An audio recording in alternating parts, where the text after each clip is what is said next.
નમસ્કાર દર્શક મિત્રો, કરુણા ટોક્સમાં આપનું સ્વાગત છે. વંદે ગોમાતરમ.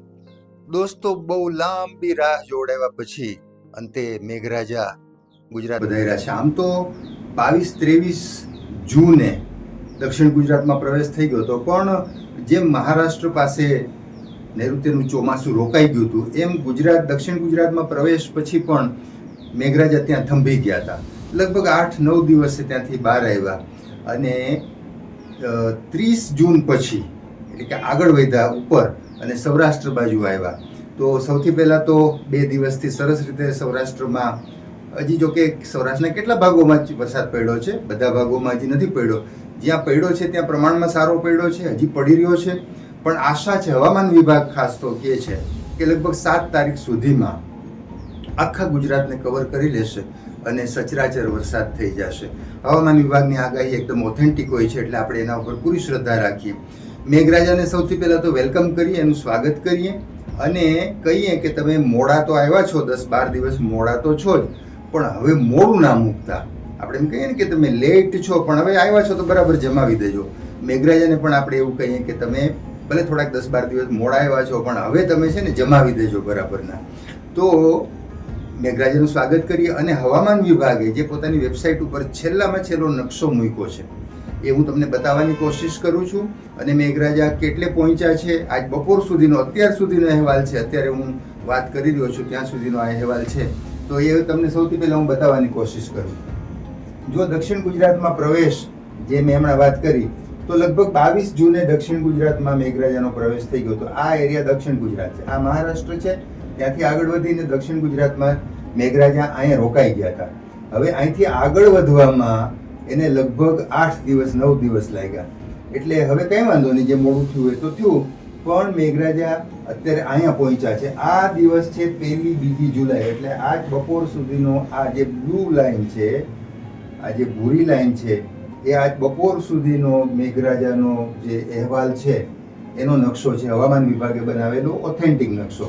હવે મેઘરાજા દક્ષિણ ગુજરાતમાં આવ્યા હતા. હવે આ પાર્ટ છે ને, આ વિસ્તાર સૌરાષ્ટ્રનો છે. આજ બપોર સુધીમાં નૈઋત્યનું ચોમાસું, આજે 2 જુલાઈ છે, નૈઋત્યનું ચોમાસું સૌરાષ્ટ્રના આટલા ભાગો, દક્ષિણ ગુજરાતને કવર કરી અને સૌરાષ્ટ્રના આ ભાગોને કવર કરી ગયું છે. હવે આ ભાગ એટલે ક્યાં, તો હું તમને અહીં બતાવી દઉં. આ એક બીજો નકશો આપણે ગુજરાતનો રાખ્યો છે, એમાં સૌરાષ્ટ્રના જિલ્લાઓ અત્યારે આપણે બતાવીએ છીએ. તો મેઘરાજા જે અહીંયા આવ્યા છે, આ પાર્ટ ક્યાં સુધીનો છે, તો હું તમને બતાવી દઉં કે દીવ જે કેન્દ્ર શાસિત પ્રદેશ છે, પછી ગીર સોમનાથ, એને પણ કવર કરી લીધું છે. કાલે પણ ગીર સોમનાથમાં બહુ સરસ વરસાદ પડ્યો. આજે સવારમાં ગીર સોમનાથ જિલ્લામાં વરસાદ પડ્યો, જુનાગઢમાં પણ વરસાદ પડ્યો, અમરેલી ભાવનગરમાં ગઈકાલે વરસાદ પડ્યો હતો, આજે પણ ત્યાં વાતાવરણ છે. અને ગીર સોમનાથ અને જુનાગઢ જિલ્લામાં તો હવામાન વિભાગે રેડ એલર્ટ જાહેર કર્યું છે. આ 2 જિલ્લા માટે રેડ એલર્ટ છે આજે. એટલે આજે ભારેથી અતિ ભારે વરસાદ પડી જાય એવી સંભાવના છે. બીજું, અહીં સુધી જે હવામાન વિભાગનો જે નકશો બતાવતો હતો, આ એરિયા સુધી ચોમાસું પહોંચી ગયું છે દક્ષિણ ગુજરાતથી આવીને, એટલે નીચેથી આ રીતે જે આવીને, તો આ વિસ્તાર છે. ફરી પાછો આપણે આ નકશો જોઈશું ગુજરાતનો. તો આ વિસ્તારમાં આટલા જિલ્લા સમાઈ ગયા છે. પોરબંદર જિલ્લો આવી ગયો છે, જુનાગઢ આવી ગયો છે, ગીર સોમનાથ, અમરેલી, ભાવનગર, બોટાદ અને આણંદ સુધી. આ આણંદ જિલ્લો છે, તો બોટાદથી આણંદ જિલ્લા સુધી, અમદાવાદનો પણ કેટલોક ભાગ આવી જાય છે. અહીં સુધી ચોમાસું પહોંચ્યું છે અત્યારે. દેવભૂમિ, દ્વારકા, જામનગર જિલ્લાના થોડાક ભાગ આવી જાય છે, રાજકોટ જિલ્લાના પણ કેટલાક તાલુકા આવી જાય છે, બોટાદના અડધા તાલુકા આવી જાય. તો આ બધા વિસ્તારમાં નૈઋત્યનું ચોમાસું રીતસર બેસી ગયું છે. એટલે એમ સમજીએ આપણે કે લગભગ ગુજરાતનો, દક્ષિણ ગુજરાત અને દક્ષિણ ગુજરાત આખું અને સૌરાષ્ટ્રનો લગભગ અડધો ભાગ મેઘરાજાએ કવર કરી લીધો છે. હવે અહીંયા વિશેષ તમે જુઓ, આ નકશો આપણે જોઈએ તો આ જે કાળો ભાગ છે, આ આખા ભારતનો નકશો છે, જેમાં આ આખા ભાગમાં તમને ડાર્ક ભાગ દેખાય છે. તો ભારતનો 90% વિસ્તાર મેઘરાજાએ કવર કરી લીધો છે. યસ, આ તમે જુઓ તો નીચેથી માંડી, કેરળથી માંડી અને ચોમાસું શરૂ થયું, તો ત્યાંથી આજ સુધીમાં, એટલે કે 2 જુલાઈ સુધીમાં લગભગ 1 મહિનો થયો. 1 મહિનામાં લગભગ 90% ભારતને ચોમાસું કવર કરી લીધું છે. જે નૈઋત્યનું ચોમાસું, કાયદેસરનું ચોમાસું જેને કહેવાય, એ કવર થઈ ગયું છે. આટલો પાર્ટ છે એ માત્ર જે સફેદ ભાગ તમે જુઓ છો આ હજી વરસાદ પડવાનો બાકી છે. હવે એમાં સૌરાષ્ટ્રનો કેટલો ભાગ આવી જાય છે, ગુજરાતનો કચ્છ વગેરે ભાગ આવી જાય છે, મધ્ય ગુજરાતનો પણ ભાગ આવી જાય છે જે બાકી છે હજી, અને ઉપર રાજસ્થાનનો ભાગ આવી જાય છે જ્યાં મોડો વરસાદ આવતો હોય છે અને થોડો ઓછો વરસાદ આવતો હોય છે. પણ આ ગુજરાતનો એરિયા હવામાન વિભાગની ધારણા પ્રમાણે અહીં સુધી તો પહોંચ્યું છે. 1-2 દિવસમાં આખું ગુજરાત કવર કરી લે. 7 જુલાઈ સુધીમાં મેઘરાજા આખું ગુજરાત સરસ રીતે કવર કરી લે એવી ધારણા છે. દરમિયાનમાં રાજકોટની વાત કરું, રાજકોટ જિલ્લાની વાત કરું તો ગઈકાલે ગોંડલ, કોટડા સાંગાણી ઘણા બધા વિસ્તારોમાં વરસાદ હતો. સાવરકુંડલામાં, અમરેલી જિલ્લામાં વરસાદ હતો, ભાવનગર વિસ્તારમાં વરસાદ હતો, ગીર સોમનાથ, જુનાગઢ ત્યાં પણ ખૂબ સારો વરસાદ હતો. આજ સવારનો પણ ગીર સોમનાથ, જુનાગઢમાં ખૂબ વરસાદ પડ્યો. રાજકોટમાં કાલે 1/2 ઇંચથી થોડોક ઓછો, લગભગ 1/2 ઇંચ ગણો ને એટલો વરસાદ રાજકોટમાં પણ પડ્યો. એટલે જેને કહેવાય કે એના શુભ પગલાં, પાવન પગલાં રાજકોટમાં થઈ ગયા છે. રાજકોટ જિલ્લાના કેટલાય ભાગોમાં થઈ ગયા છે, સૌરાષ્ટ્રના કેટલાય જિલ્લામાં થઈ ગયા છે. આજ સવારથી વાતાવરણ ધાબળિયું હતું.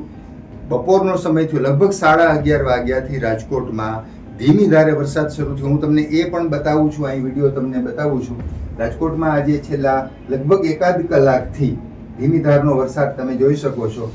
રસ્તા ઉપર થોડું પાણી ભરાણું છે, પણ એક સરસ મજાનો માહોલ જે છેલ્લા 3.5 મહિનાથી આપણે ગરમીનો અનુભવ કરતા હતા, તો એક માહોલ તમને જોવા મળે છે. આ તમે વાહનો જુઓ, વાહન ચાલકો જે 2 વ્હીલર ચાલકો છે એ બધા પલળતા જાય છે, ભાઈઓ બહેનો બધા, અને રસ્તા ઉપર થોડા પાણી ભરેલા છે.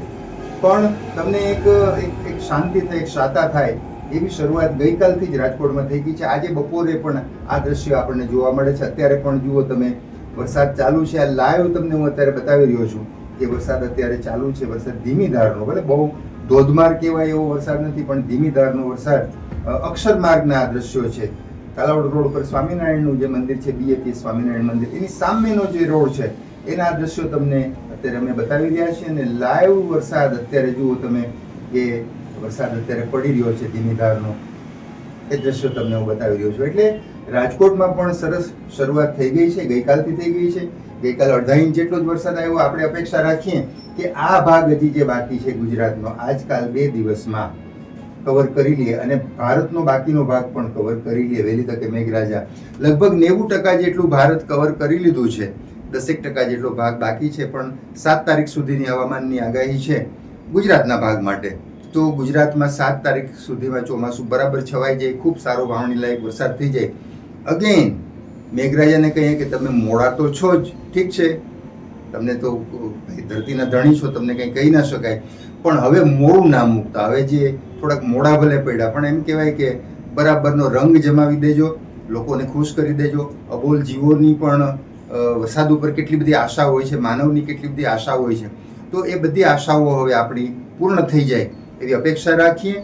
અને સરસ મજાના આવતા 3-4 દિવસ સરસ મજાનું ચોમાસું જામી જાય આખા ગુજરાતમાં અને એમ આખા દેશમાં એવી અપેક્ષા રાખીએ. મિત્રો, ફરી પાછા કોઈ નવી વાત સાથે, નવા વિષય સાથે, વરસાદની વાત સાથે, મેઘરાજાની વાત સાથે મુલાકાત કરશું. ત્યાં સુધી રજા આપશો. નમસ્કાર.